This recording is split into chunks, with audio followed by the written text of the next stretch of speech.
नमस्कार। मैं हाजिर हूं दृष्टिकोण लेकर। दृष्टिकोण यानी दिन भर की खबरें और उनका विश्लेषण। वैसे तो अभी सबसे बड़ी खबर किसान आंदोलन की ही है और उसी की चर्चा भी हो रही है, लेकिन और भी बहुत ढेर सारी खबरें हैं। बंगाल में क्या हो रहा है, बिहार में तेजस्वी यादव क्या कह रहे हैं, कर्नाटक में क्या कुछ हो रहा है, दंगों की साजिश में कौन कौन पकड़ा गया, जम्मू कश्मीर में कैसे जो भारत के खिलाफ युद्ध छेड़ने वाले हैं उनके खिलाफ क्या कुछ कहा गया न्यायालय की तरफ से, और इसके अलावा भी भारत अंतरराष्ट्रीय स्तर पर कैसे अपने रिश्ते बेहतर कर रहा है, कैसे समझौते कर रहा है, कैसे साउथ चाइना सी की गतिविधियों में भारत अपनी भूमिका सुनिश्चित कर रहा है, प्रभावी भूमिका। वो सब दृष्टिकोण में अभी अगले जो कहें कि आधे घंटे का ये उससे एक बुलेटिन मैं करता हूं, तो उसमें आपको सब कुछ पता चल जाएगा। लेकिन सबसे पहले भारत सरकार ने एक उच्च स्तरीय समिति बनाने का फैसला किया है। आप इसको बंगाल चुनावों के साथ जोड़कर बिल्कुल देख सकते हैं। नेताजी सुभाष चंद्र बोस की 125वीं जयंती, वो जो 23 जनवरी 2021 को है, 1 वर्ष तक कार्यक्रम चलेगा और उसके लिए उच्च स्तरीय समिति बना दी गई है। ये कार्यक्रम कैसे होगा, ये उत्सव कैसे होगा, ये सब वो तय करेंगे। हालांकि सुभाष चंद्र बोस को लेकर, उनकी फाइलों को लेकर जो कॉन्फिडेंशियल गोपनीय फाइलें थी, वो सब इस सरकार ने लोगों के लिए सार्वजनिक कर दी। और पश्चिम बंगाल की अगर बात करें तो बंगाल में लगातार कोई एक दिन खाली नहीं जा रहा है। शुभेंदु अधिकारी आज भी गए, फिर से गए, विधानसभा अध्यक्ष से मिले और उन्होंने बताया कि भाई मैंने ही लिखा है, मैंने अपने हाथ से लिखा है। और उनसे पूछा विधानसभा अध्यक्ष ने कि क्या ये इस्तीफा आपने लिखा है, आप अब भी इस्तीफा देना चाह रहे हैं। और सोचिए कि ये सब प्रश्न तब भी हो रहे हैं जब शुभेंदु अधिकारी अमित शाह के पैर छूकर मिदनापुर की रैली में भारतीय जनता पार्टी में शामिल हो चुके हैं। उनका त्यागपत्र स्वीकार हुआ। वो राज्यपाल से भी मिले और उन्होंने कहा कि मेरी जान को खतरा है। राज्यपाल जगदीप धनखड़ ने कहा कि ये बहुत शर्मनाक स्थिति है कि एक समय में जो ममता बनर्जी का लेफ्टिनेंट था, बहुत नजदीकी नेता था, आज उसको अपनी जान की चिंता हो रही है। और उन्होंने कहा कि हम कोशिश करेंगे कि जितना कुछ इसमें राजनीतिक जो हिंसा की कुसंस्कृति है उसको हम रोक पाए। हालांकि वो बार बार ये कह रहे हैं कि जो पूरा पुलिस तंत्र है वो राजनीतिक तरीके से काम कर रहा है। जो 3 आईपीएस अफसर हैं उसको लेकर ममता बनर्जी ने भी खूंटा गाड़ दिया है केंद्र सरकार के सामने। अमित शाह ने जो कुछ कहा था, ममता बनर्जी की उस पर प्रतिक्रिया आई है।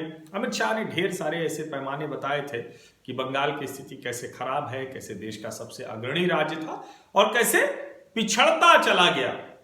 ममता बनर्जी ने जवाब दिया है, कहा भाजपा चीटिंग बाज पार्टी है। जैसे वो बोलती है ना, वो चड्डा फड्डा नड्डा बड्डा क्या क्या बोल रही थी, वैसे उन्होंने कहा भाजपा चीटिंग बाज पार्टी है। और उन्होंने कहा कि बंगाल हर मामले में नंबर 1 है, चाहे ग्रामीण सड़क हो चाहे जो हो। अब ये तो बंगाल के लोग, अभी चुनाव होगा तो वो जवाब देंगे कि नंबर 1 है या नहीं। और एक बात बहुत स्पष्ट है कि बंगाल के चुनावों में सीए, एनआरसी, एनपीआर ये बहुत बड़ा मुद्दा बनने वाला है। कितना बड़ा? जब अमित शाह से पूछा गया तो उन्होंने कहा कि वैक्सीन का रोल आउट हो जाए, उसके बाद हम इसकी शर्तें तय करेंगे। ममता बनर्जी ने कहा सीए, एनआरसी और एनपीआर इसका हम खुलकर विरोध करेंगे। और इसके साथ ही जो अमित शाह का दबाव था जो दिखा, उन्होंने कहा कि हर मामले में नंबर 1 है, लेकिन उन्होंने, अमित शाह ने कहा था कि भाई सब करो, किसानों को तो पैसे ले लेने दो। प्रधानमंत्री किसान सम्मान निधि के जो 6,000 रुपए जो देश के सभी राज्यों को मिल रहे हैं, और 2 राज्य ऐसे हैं, दिल्ली और पश्चिम बंगाल, ये हमेशा केंद्र सरकार की हर योजना जो आम जनता के हित के लिए होती है उसको भी रोक देते हैं। चाहे वो जो प्रधानमंत्री ने स्वास्थ्य चिकित्सा के लिए जो परिवारों के लिए 5 लाख तक की सुविधा दी थी, उसकी बात हो, या ये अच्छा है कि अब धीरे धीरे सभी राज्य इस पर सहमत हो रहे हैं। कम से कम ये योजनाएं नहीं रुकनी चाहिए किसी के भी, अगर केंद्र करे या राज्य करे, ये तो संघीय ढांचा है। और आपको अपने राज्य सरकार को तो अपने किए पर भरोसा होना चाहिए कि जो कुछ उन्होंने किया है उसका उनकी जनता को लाभ हुआ है और जनता उसका एक तरह से कहें कि उस लाभ को अगर वो पाएगी तो उनके साथ खड़ी रहेगी। उसे कुछ नुकसान हुआ होगा, कम लाभ दिया होगा तो ज्यादा लाभ वाले को देखेगी। अच्छा है कि अमित शाह के कहने के बाद अमित शाह ने आंकड़ा दिया कि 23 लाख किसान तो प्रामाणिकता भी उनकी जांची जा चुकी है, चिन्हित है, सिर्फ राज्य सरकार को एक साइन करना है। तो अब एक चिट्ठी उन्होंने लिखी है ममता बनर्जी ने केंद्रीय कृषि मंत्री नरेंद्र सिंह तोमर को और कहा कि जल्दी से फंड भेज दीजिए प्रधानमंत्री किसान सम्मान निधि का। देखिए, जब इस तरह की बात होती है तो अब इसमें राजनीतिक तौर पर कौन फायदा नुकसान लेगा ये अलग बात है, लेकिन किसानों के खाते में कुछ पैसा जा रहा था, वो रुका हुआ था, तो अच्छा है कि वो चला जाएगा। ममता बनर्जी कोई मतलब सामान्य नेता तो है नहीं, वो भी बहुत ताकतवर नेता है, प्रतिक्रियावादी नेता है। तो उन्होंने कहा कि 28 को बीरभूम जा रही है और 29 को वहां रैली भी करेंगी। उधर दुर्गापुर में भाजपा के अध्यक्ष दिलीप घोष और सांसद जो अर्जुन सिंह, उन्होंने नए भाजपा के कार्यालय का उद्घाटन किया। तो कुल मिलाकर बंगाल में चुनावी तैयारियां बहुत जोरों से चल रही हैं और 1 करोड़ से ज्यादा संक्रमित जो कुल संख्या थी वो हो गई। हालांकि अच्छी बात यह है कि भारत में सबसे ज्यादा लोग ठीक भी हो रहे हैं, लेकिन इस बीच एक खतरनाक डराने वाली खबर आई ब्रिटेन से, यूनाइटेड किंगडम से, कि एक ऐसा वायरस का वेरिएंट आ गया, एक ऐसा संक्रमित वायरस आ गया है। इस चाइनीज वायरस की भी कितनी प्रजातियां हैं। सीसीपी की तरह, चाइनीज कम्युनिस्ट पार्टी की तरह, इस वायरस के बारे में भी समझना बहुत कठिन होता है। ब्रिटेन में एक ऐसा वायरस आ गया कि समझ में नहीं आ रहा है कि उसका इलाज क्या होगा। जर्मनी, फ्रांस, बेल्जियम, उन्होंने वहां से फ्लाइट रद्द कर दी है। भारत सरकार ने भी आज फ्लाइट रद्द कर दी। हरदीप सिंह पुरी जो विमानन मंत्री हैं, उन्होंने कहा कि अगर जरूरत पड़ी और कहीं और भी ऐसी कोई खबर आई तो वहां से भी उड़ानें रद्द की जाएंगी। देखिए, अभी तक धीरे धीरे खुल रहा था, एयर बबल तैयार हो रहा था, 23 देशों के साथ भारत के समझौते हो चुके थे, सब कुछ नॉर्मल हो रहा था, अचानक एक वायरस आया। इसलिए अभी सतर्क बहुत रहने की जरूरत है। अच्छा है कि हमारी रिकवरी बहुत बढ़िया है, हम बहुत एक तरह से कहें कि बेहतर स्थिति में जा रहे हैं, हम इस तरह से बढ़ रहे हैं कि 2021 अच्छा होगा। और देखिए, इसी पर जब आज आनंद शर्मा जी ने, जो पूर्व वाणिज्य मंत्री रहे और कांग्रेस के नेता हैं, उन्होंने कहा कि the first quarter of this year was the worst as GDP was adversely hit. However, we made a comeback in second quarter and we hope that in the remaining 2 quarters as well, the balance of recovery will be maintained. India has increased its infrastructure and I congratulate central and state governments for it as they worked together for it.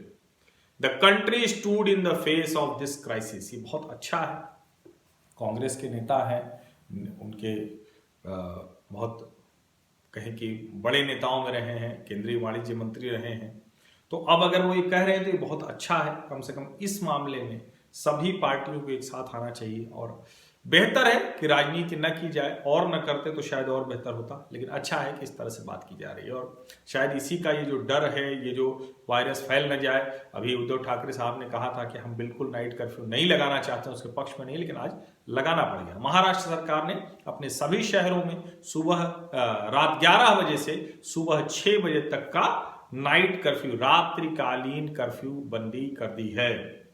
और ये सभी शहरों में है। जो बाहर से आएंगे लोग, विदेश से, उनके लिए क्वारंटीन के नियम भी लागू हो गए हैं। ये 22 दिसंबर से 5 जनवरी तक चलेगा।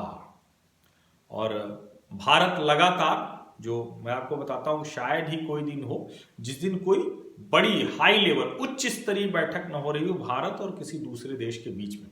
आज भारत और वियतनाम के बीच दोनों देशों के प्रधानमंत्री मिले, वीडियो कॉन्फ्रेंसिंग से बातचीत हुई और इसमें बहुत सी बातचीत हुई जिसको जियो पॉलिटिकल कहते हैं, जिसको जो दुनिया के सामने समस्याएं हैं उसको कहते हैं। संयुक्त राष्ट्र संघ को कैसे बेहतर किया जा सकता है, कैसे ठीक किया जा सकता है, जो चर्चा चिंता संयुक्त राष्ट्र की सामान्य सभा में प्रधानमंत्री नरेंद्र मोदी ने की थी, कि इसमें पार्टिसिपेशन ही नहीं है, प्रतिनिधित्व ही नहीं है। और अच्छी बात यह है कि ये दोनों ही देश, भारत और वियतनाम, ये दोनों अस्थायी सदस्य बने हैं अभी, जो जनवरी से ये दोनों अस्थायी सदस्य होंगे। और वियतनाम ने मजबूती से कहा है, ये बात ध्यान से सुनना चाहिए, वियतनाम ने मजबूती से कहा है कि भारत को संयुक्त राष्ट्र संघ का स्थायी सदस्य होना चाहिए। आज जो इसकी भारत की जो MEA की अधिकारी हैं उन्होंने बताया कि दोनों देशों के बीच ढेर सारे ऐसे प्रोजेक्ट परियोजनाएं चल रही हैं। भारत ने $1.5 बिलियन की जो 7 परियोजनाएं हैं वो वहां के स्थानीय लोगों को सौंप दी हैं जो उनकी बेहतरी के लिए। आज प्रधानमंत्री मोदी और जो वहां के वियतनाम के प्रधानमंत्री हैं गुएन शुआन फुक, अब हो सकता है कि इनका नाम कुछ और हो, प्रोनाउंसिएशन मेरा तो, लेकिन उन्होंने जो कहा वो बहुत बड़ी चीज है। उन्होंने कहा, जो वियतनाम के PM हैं, I thank you for your kind remarks about the relationship between India and Vietnam.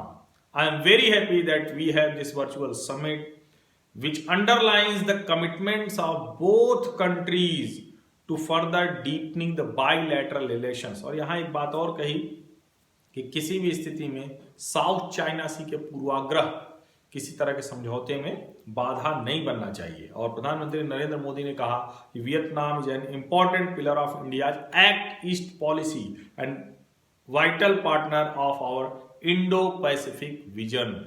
तो ये कुल मिला के बातचीत हुई और दोनों देशों ने कहा है कि जो UN convention on the law of the sea, इस पर दोनों प्रतिबद्ध हैं। कह रहे हैं कि इसमें जरा सा भी कमी नहीं होने देंगे। 7 नए समझौते हुए हैं, वैज्ञानिक शोध, परमाणु अक्षय ऊर्जा, पेट्रोकेमिकल और भी ढेर सारे ऐसी चीजें हैं जो उस पर दोनों के बीच में हुआ है। रक्षा में तो जाहिर है हुआ ही हुआ है।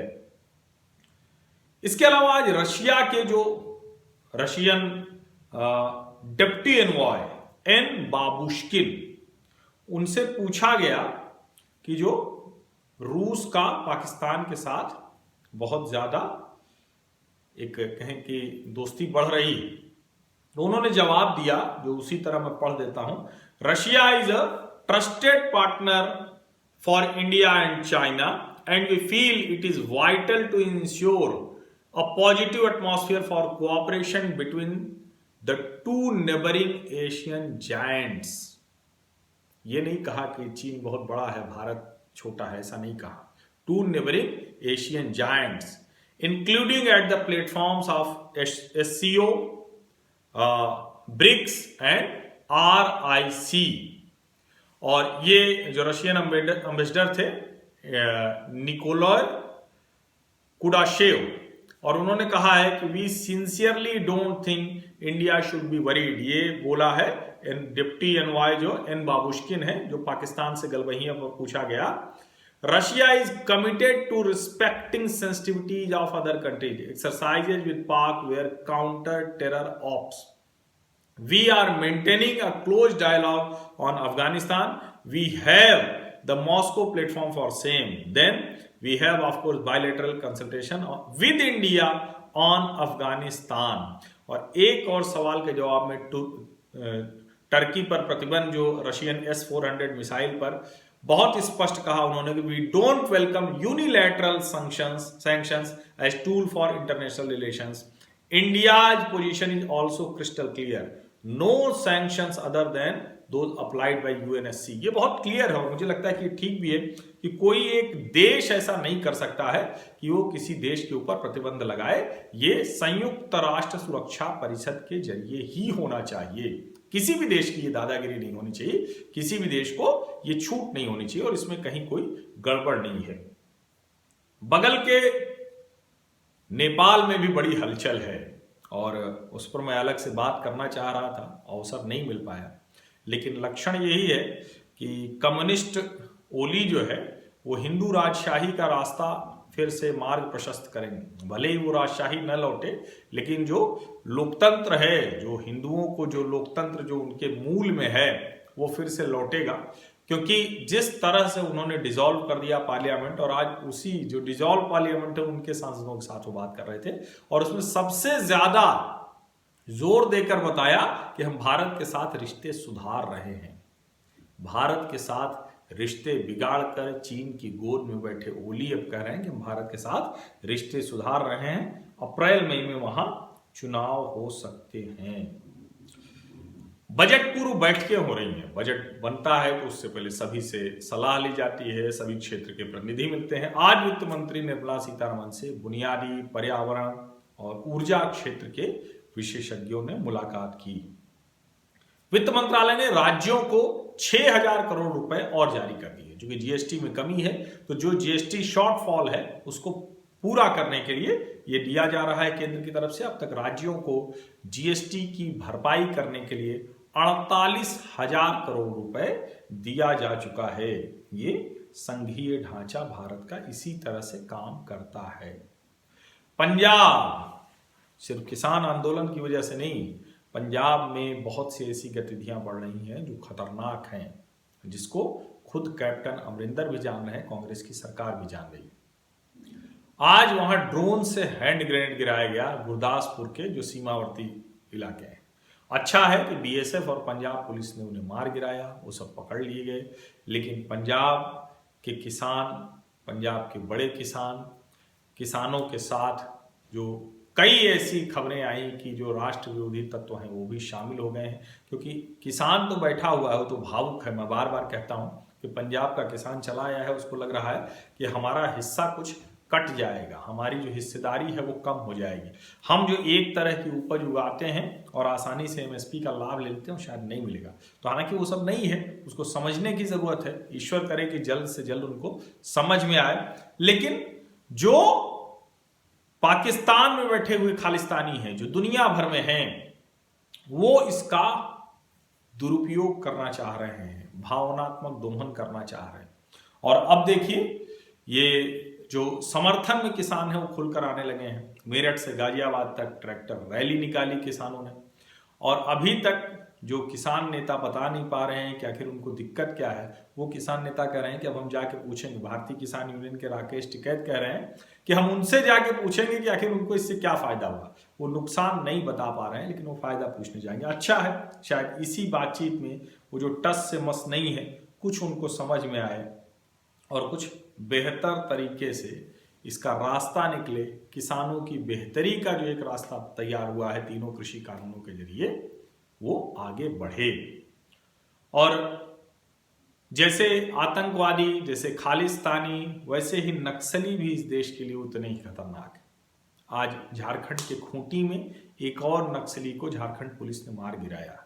और ये बड़ी समस्या है। लेकिन दुर्भाग्य से वामपंथी विचार, जो हिंसक विचार है, उसके एक जो राजनीतिक प्रभाव होता है, जो उसके चक्कर में कांग्रेस अक्सर उनके साथ समझौता कर लेती है।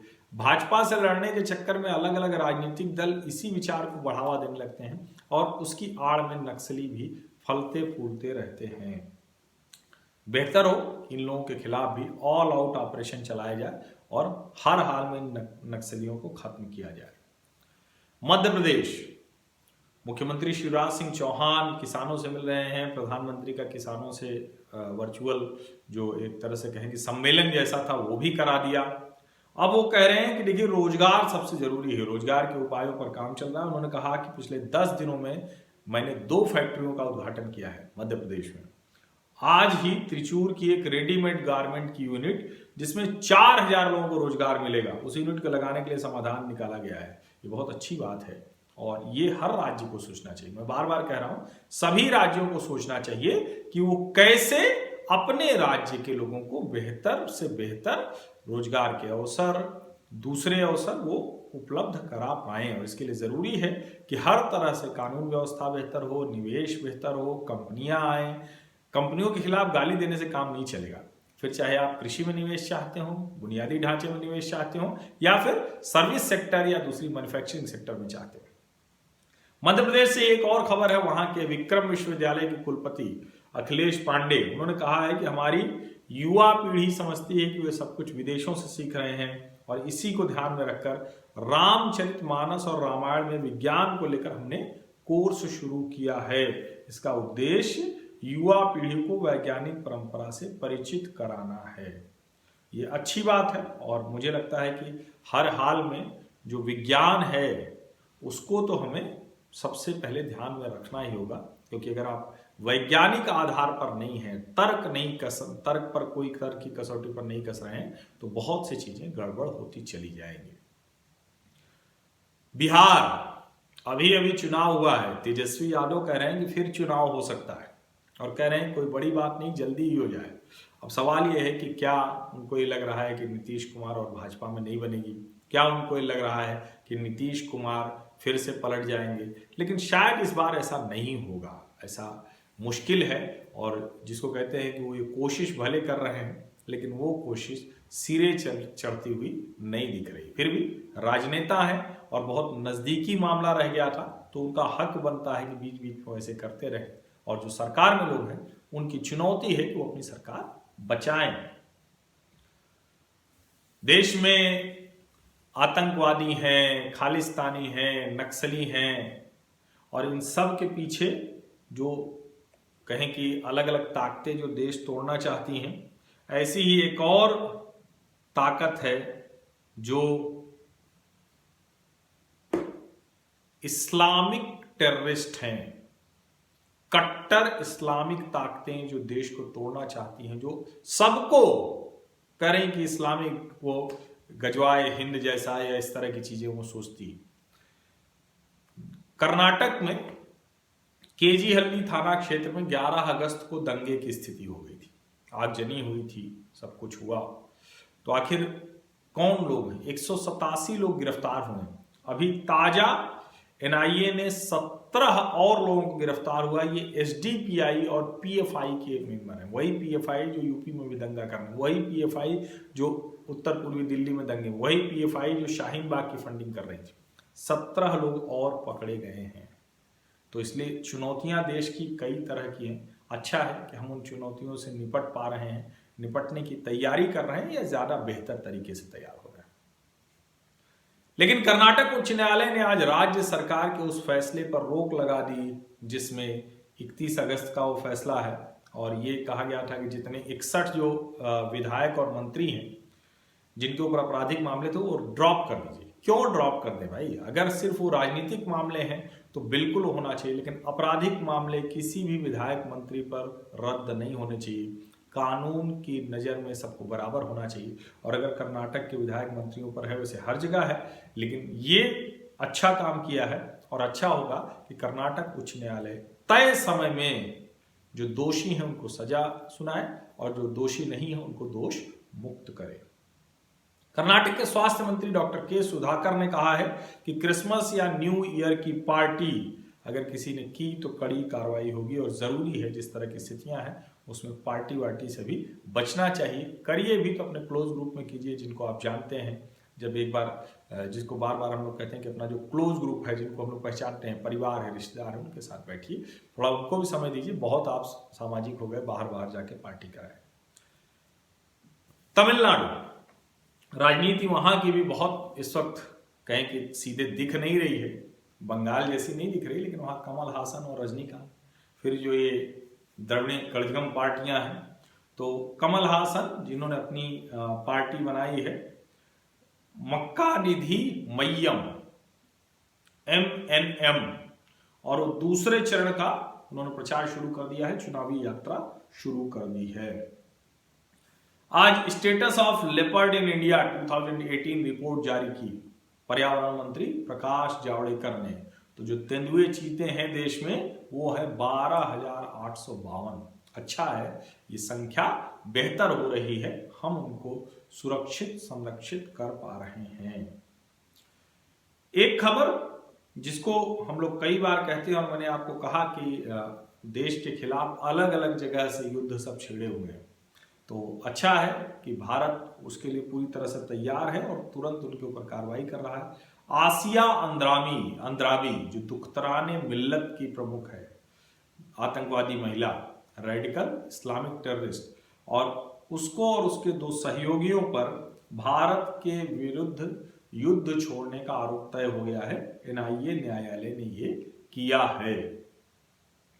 सेना लगातार आतंकवादियों को मार गिरा रही है। जम्मू कश्मीर में कोई दिन नहीं बीतता जिस दिन वो आतंकवादियों को न मार गिराए, लेकिन जो भारतीय सेना के जाबाज हैं वो सीमा की सुरक्षा कर रहे हैं, आतंकवादियों को मार रहे हैं, जम्मू कश्मीर के लोग बाढ़ में मदद कर रहे हैं और खेल के मैदान में भी गजब काम कर रहे हैं। सूबेदार अमित पंगल ये भारतीय सेना की महार रेजिमेंट के हैं। इन्होंने स्वर्ण पदक जीता है। कहां जीता है? ये Cologne boxing world cup 2020 Germany में हुआ, वहां ये जीते हैं 52 किलो की श्रेणी में, उस वर्ग में। और भारतीय अंतर्राष्ट्रीय विज्ञान महोत्सव हो रहा है, अभी शुरू हो गया है, 25 तारीख तक चलेगा। डॉक्टर हर्षवर्धन केंद्रीय मंत्री, उन्होंने कहा कि भारतीय अंतर्राष्ट्रीय विज्ञान महोत्सव की थीम इस बार की है science for self reliant India and global welfare, यानी आत्मनिर्भर भारत के लिए विज्ञान और विश्व का कल्याण। और ये उससे जुड़ी हुई खबर है, क्योंकि डॉक्टर हर्षवर्धन ने ये कहा, तो इसमें मैं बस सिर्फ जोड़ दूं कि इसमें 24 तारीख को, 24 दिसंबर को एक सत्र में जो इंडिया इंटरनेशनल साइंस फेस्टिवल यानी भारतीय अंतर्राष्ट्रीय विज्ञान महोत्सव हो रहा है, उसमें एक सत्र में मैं भी वक्ता के तौर पर रहूंगा। Science journalism and communication as a career for aspiring young students and professional, ये इस सत्र में मैं वक्ता के तौर पर मैं भी रहूंगा। तो सिर्फ ये जानकारी के लिए 21 तारीख को ऑल इंडिया बार की परीक्षा होगी, बार काउंसिल ऑफ इंडिया करा रहा है, तो ये 21 मार्च, तो इसलिए ये तारीख आ गई है, तो जिनके लिए जरूरी है उनको ये सूचना भर है। और आज कांग्रेस के दिग्गज नेता, मध्य प्रदेश के पूर्व मुख्यमंत्री मोतीलाल वोरा का निधन हो गया। बहुत दिग्गज नेता थे, लंबे समय तक कांग्रेस की अहम की जिम्मेदारियां संभालते रहे, कोषाध्यक्ष थे, 93 वर्ष की उम्र हो गई थी। कम ऐसे लोग होते हैं, ऐसे निष्ठावान कांग्रेसी थे, निजी तौर पर बहुत अच्छे थे। कांग्रेस को हाल में 2 झटके लगातार लगे, अहमद पटेल और मोतीलाल वोरा। इन दोनों की भरपाई करना बहुत कठिन है और कांग्रेस के लिए जरूरी है कि ऐसे लोगों को खोजें, क्योंकि ऐसे लोग पार्टी को बहुत, जिसको कहते हैं ना कि खराब समय में तो ऐसे लोगों की उपयोगिता और ज्यादा होती है। उनको विनम्र श्रद्धांजलि। और एक आखिरी खबर में बताऊं, बड़ी अच्छी खबर है, लेकिन इसके साथ एक थोड़ा सा कड़वाहट भी मिली हुई है। बाबा का ढाबा याद होगा आपका, दिल्ली, वो बाबा का ढाबा जो कांता प्रसाद जी थे, 80 साल के हैं वो, और उन्होंने अपनी मालवीय नगर में नया ढाबा शुरू कर दिया है और वो बड़े खुश हैं, ईश्वर की कृपा कह रहे हैं, करें कि आइए हम भारतीय चाइनीज खाने आपको फूड खिलाएंगे।